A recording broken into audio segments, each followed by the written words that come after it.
Hello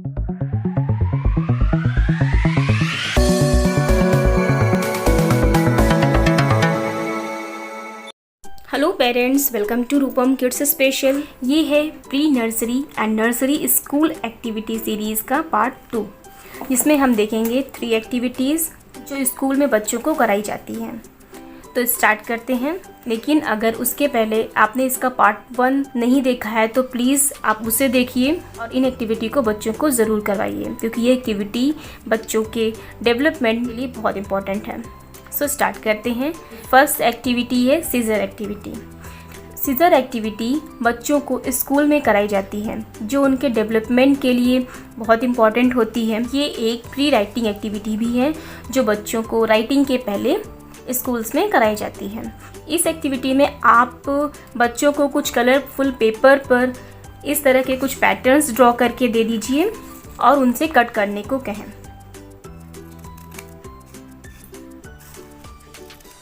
आप patterns को different type में ज़रूर ड्रॉ करें, क्योंकि वो जब अलग अलग पैटर्न को कट करते हैं तो उनके हैंड की मूवमेंट अलग अलग तरीके से होती है।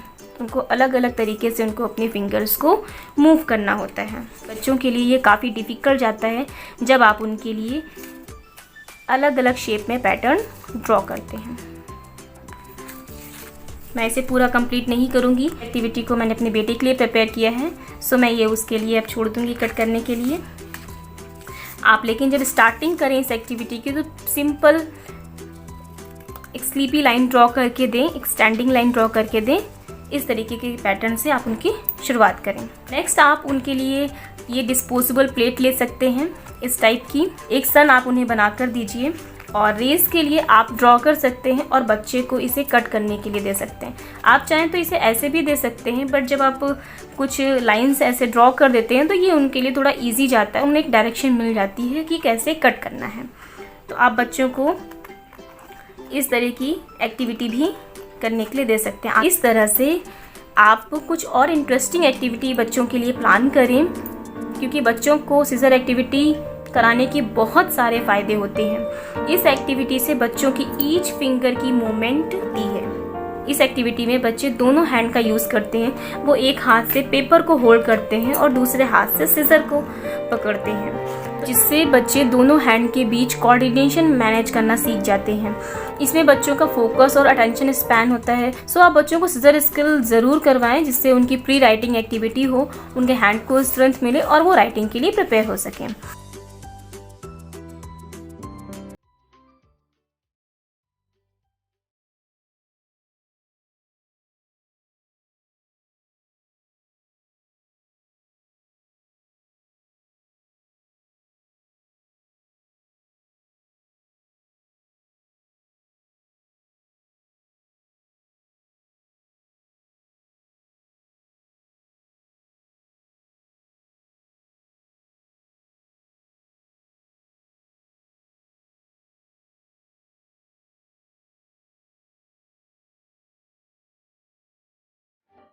नेक्स्ट सेकेंड एक्टिविटी है पैटर्न मेकिंग थ्रू बटन्स।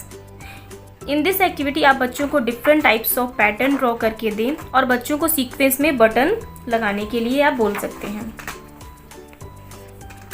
बच्चों को इस तरीके से कलरफुल बटन्स दें। इससे बच्चे एक सीक्वेंस में बटन को अरेंज करना सीखते हैं, जिससे बच्चे का आई हैंड कोऑर्डिनेशन इम्प्रूव होता है। एंड नेक्स्ट स्टेज में आप उन्हें बटन्स के थ्रू खुद से पैटर्न बनाने के हैं। आप इसमें कोई भी पैटर्न ड्रॉ नहीं करके देंगे, बच्चे को खुद इमेजिन करने दीजिए कि वो क्या बनाएंगे इस बटन्स के थ्रू, या बच्चे को खुद से करने दें। इससे उनकी इमेजिनेशन एबिलिटी इन्हेंस होती है, उनकी क्रिएटिविटी इन्हेंस होती है। अगर आपके पास इस तरह के बटन अवेलेबल नहीं हैं तो आप इस तरह के कुछ होममेड सर्कल ले सकते हैं, या किसी भी शेप का आप कट करके इसे घर पर कलर करके प्रिपेयर कर सकते हैं और बच्चे को इस तरीके से पैटर्न बनाने और सीक्वेंस में लगाने के लिए दे सकते हैं। इस एक्टिविटी के थ्रू बच्चे का हैंड आई कोऑर्डिनेशन, उनका कंट्रोल बिल्डअप होता है, उनका कंसंट्रेशन इन्हेंस होता है। बच्चों को डिफरेंट टाइप्स ऑफ पैटर्न्स का उनको नॉलेज मिलता है, उन्हें जिगजैग लाइन का नॉलेज मिलता है, उन्हें अदर पैटर्न्स का भी नॉलेज इससे मिलता है। आप इसमें कुछ और भी पैटर्न्स बना सकते हैं, कुछ ज्योमेट्री वाले पैटर्न होते हैं, आप उन्हें भी ड्रॉ कर सकते हैं, तो जिससे बच्चे डिफरेंट टाइप्स ऑफ पैटर्न्स का उनको नॉलेज मिलता है। ये एक्टिविटी बच्चों के लिए बहुत फ़न होने वाली है और इससे बच्चे इंगेज भी रहते हैं। आप उन्हें बटन दे दीजिए, पैटर्न्स दे दीजिए ड्रॉ करके, बस वो इसमें इंगेज रहते हैं।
एक्टिविटी, पोरिंग एक्टिविटी के थ्रू बच्चे सेल्फ रेगुलेशन सीखते हैं। सेल्फ रेगुलेशन मीन्स जब बच्चा पोर करता है तो वो धीरे धीरे अवेयर होता है, कि डिसीजन लेना सीखता है, such as whether to stop pouring और whether to keep on pouring.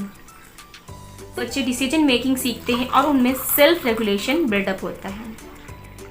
Pouring activity के थ्रू बच्चे स्पेशल अवेयरनेस भी सीखते हैं। मीन्स जब बच्चे पोर करते हैं तो ये अंडरस्टैंडिंग आने लगती है कि उन्हें कितने अमाउंट में पोर करना है,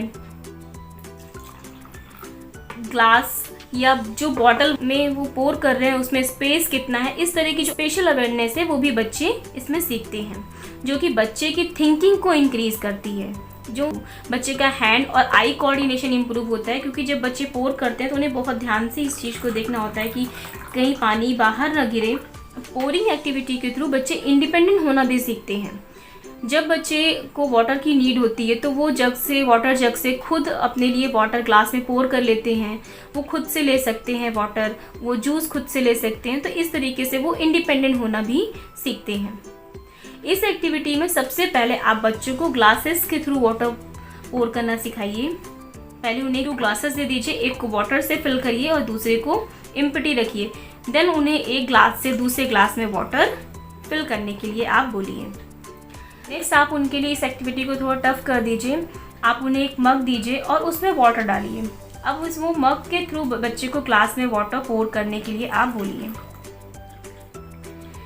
इससे क्या होगा कि बच्चा अभी तक ग्लास को इस तरीके से होल्ड करके तब वाटर ऐसे पोर कर रहा था, बट जब बच्चे को मग मिलता है और वो इस टाइप से जब होल्ड करता है तो इससे उसकी ग्रिपिंग स्ट्रेंथ होती है, उसके हैंड को स्ट्रेंथ मिलती है।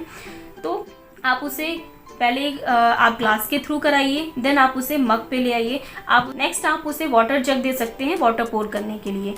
वाटर जग हमने पहले क्यों नहीं यूज़ किया, पहले हमने मग इसलिए बच्चे को दिया ताकि वो होल्ड करना सीखता है। इस टाइप से बच्चे होल्ड करना सीखते हैं, इसलिए सबसे पहले आप उसे मग दें, डायरेक्टली उसे जग नहीं दें, क्योंकि जग थोड़ा हैवी होता है और ग्लास और मग होल्ड करने में लाइट फील होते हैं। जग दीजिए, जग से वाटर पोर करने के लिए बच्चे को बोलिए। बच्चा धीरे धीरे वाटर इस तरह जग से ग्लास में पोर करता है। इससे क्या होगा, जब बच्चा पहले ग्लास होल्ड कर रहा था या मग यूज़ कर रहा था तो वो उसके लिए होल्ड करने में लाइट था, लेकिन जब आप सेम एक्टिविटी उसे वाटर जग से करने के लिए कहते हैं, जो कि होल्ड करने में अगर उसको हैवी फील होता है, इससे उसकी ग्रिप अच्छी होती है, बच्चे को जग बैलेंस करना आता है वो। सो आप पोरिंग एक्टिविटी में वेरिएशन ज़रूर करें। मैंने आपके साथ यहाँ 3 एग्जाम्पल शेयर किए हैं। पहले आप ग्लास के थ्रू बच्चे को वाटर पोर करना सिखाएं, नेक्स्ट आप उसे ना सीखते हैं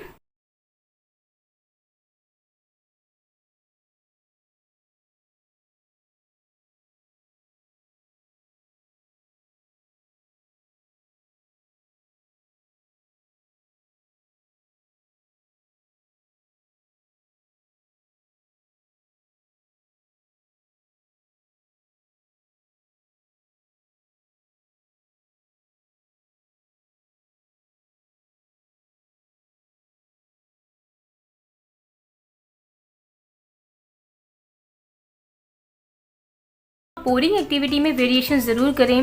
नेक्स्ट आप बच्चों को प्लांट में वाटर डालने के लिए कह सकते हैं। सो पेरेंट्स, आज के वीडियो में मैंने आपसे 3 एक्टिविटी शेयर की है। इसमें से कौन सी एक्टिविटी आज आप अपने बच्चों को घर पे कराएंगे, कमेंट बॉक्स में कमेंट करके ज़रूर बताइएगा। आई होप आपको ये वीडियो हेल्पफुल लगा तो प्लीज़ वीडियो को लाइक करें, शेयर करें और अगर चैनल पे नए हैं तो चैनल को सब्सक्राइब करना ना भूलें। Thank you for watching. Happy parenting from 2Pump Kids special.